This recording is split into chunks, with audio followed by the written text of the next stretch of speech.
Everything was going fine until the moment they let go of their most dramatic player. And just like that, everything changed.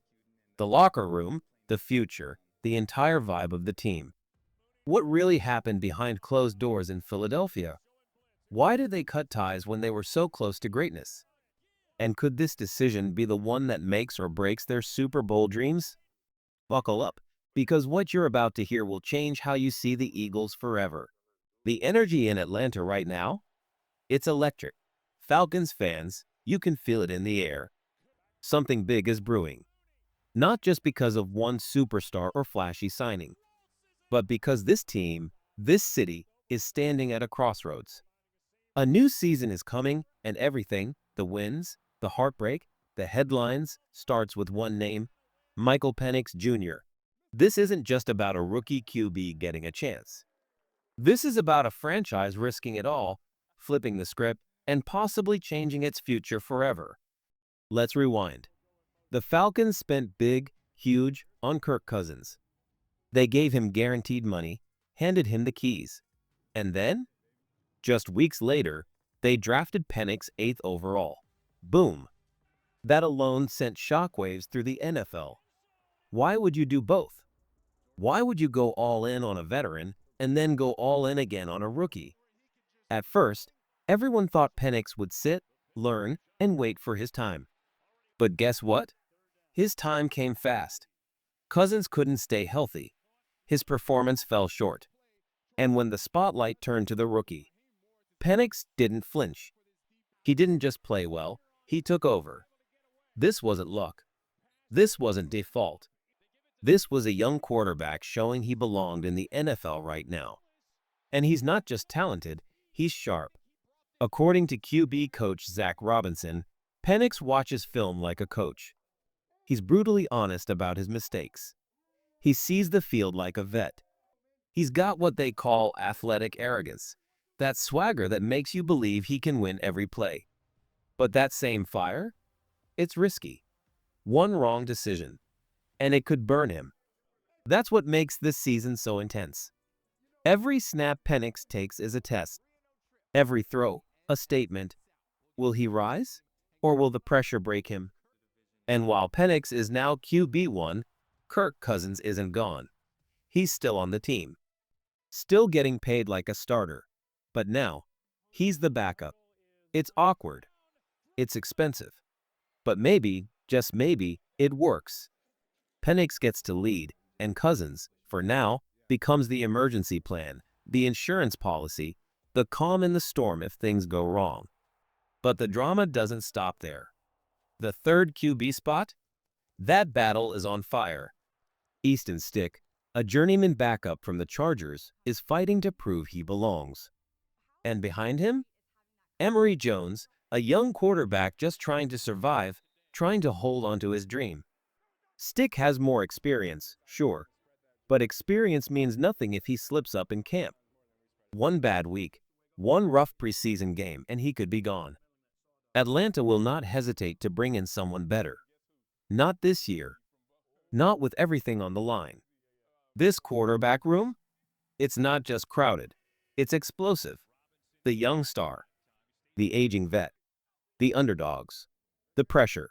The doubt. The fire. And it's all building toward one of the most unpredictable seasons in Falcons history. So now I want to hear from you.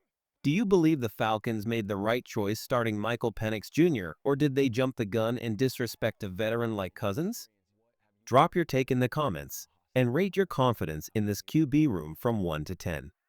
Let's see who's riding with Penix and who's still betting on the old school.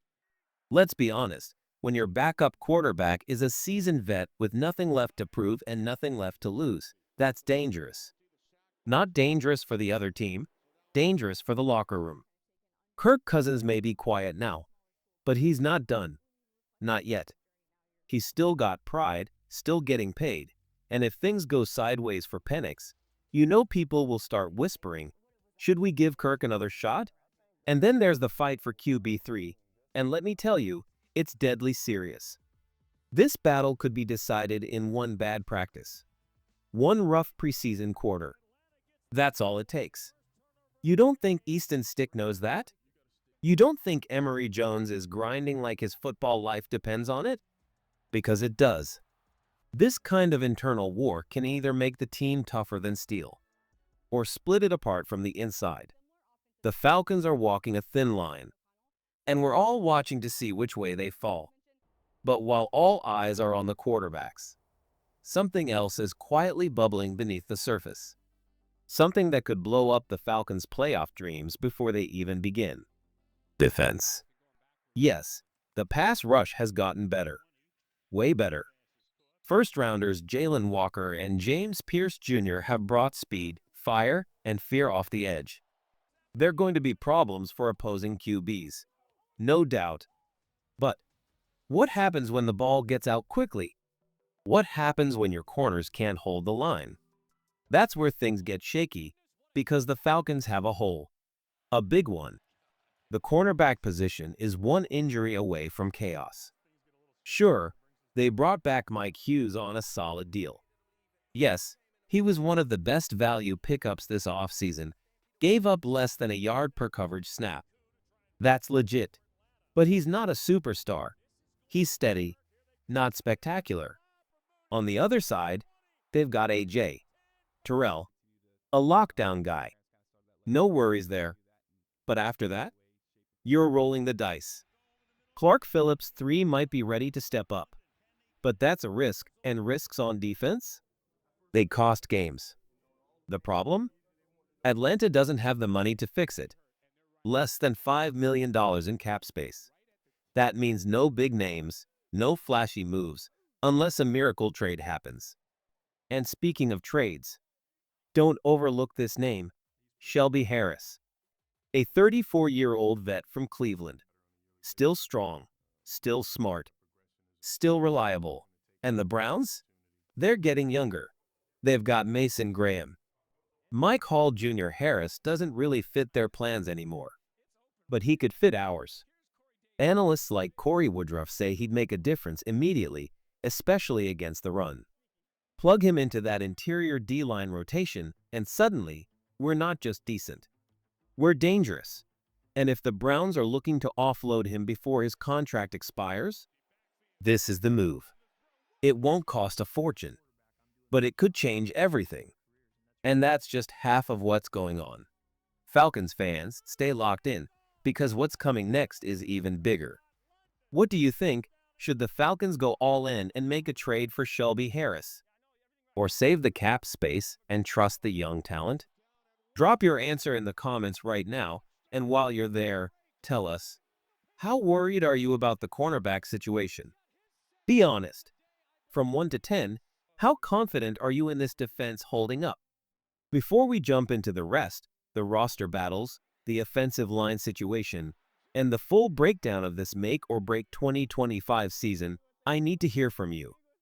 Falcons fans, do you trust Michael Penix Jr. to lead this team into the future? Do you believe the front office made the right call, turning the page on a veteran and handing the keys to a rookie? And what about the defense? Should the Falcons make a bold move and pull the trigger on Shelby Harris? Don't hold back. Drop your take in the comments. I'm reading all of them. Now, let's zoom out for a second and look at the bigger picture. Because this isn't just about one QB or one trade. This is about a full rebuild and a plan that's finally starting to come together. The Falcons had a quiet offseason, at least from the outside. No splashy headlines. No blockbuster moves. But behind closed doors, this team was plotting something big. They didn't throw money at flashy names. Instead, they built smart, especially through the draft. Their first two picks said it all. Jalen Walker and James Pierce Jr. These guys aren't just rookies. They're weapons. Walker, the Georgia linebacker, brings non-stop energy. He can move, he can blitz, and he never stops chasing. He's the kind of player who lifts everyone around him just by how hard he plays. Then there's Pierce, the edge rusher from Tennessee. This guy is a problem, fast, explosive, disruptive. He's the kind of defender who changes an entire drive with a single play. And now, Atlanta's pass rush, which has been missing that bite for years, finally has teeth. If Walker and Pierce adjust fast to the NFL, the Falcons' front seven could become one of the most dangerous in the NFC South. But here's the catch. All that pressure up front? It only works if the secondary can hold its ground. If Mike Hughes or Clark Phillips 3 can't keep up in coverage, then it all falls apart. Because great pass rushers don't mean anything if the ball's getting out in under 2 seconds. That's the gamble. The coaching staff knows it. They're betting that their young secondary can rise to the challenge. If they're wrong, opposing QBs will attack the Falcons' corners again and again. And it won't be pretty. And that's why the Shelby Harris rumor won't go away. He's a veteran, smart, solid, dependable. He's not a superstar, but he's the kind of player who shows up big in close games. Third and short? Red zone stand? That's where you need a guy like Harris anchoring the middle. If GM Terry Fontino makes the deal with Cleveland, if they bring in Harris, it sends a loud message. We're not just trying to get better. We're trying to win. Right now. Because if this defense holds strong, if it gives Penix the ball back with the game on the line, then it's his time to shine. The Falcons haven't had a true franchise QB since Matt Ryan. Penix could be that guy, but he won't do it alone. This is the story unfolding in Atlanta. A young quarterback with fire in his eyes. A defense being built piece by piece. And a team finally showing signs of a clear, fearless direction. Let's talk. Do you believe this Falcons defense is ready to carry the load while the offense grows? Is Michael Penix Jr. the future? Or did Atlanta jump too soon? And would adding Shelby Harris make this defense playoff caliber? Sound off in the comments right now and rate your confidence in this team from 1 to 10.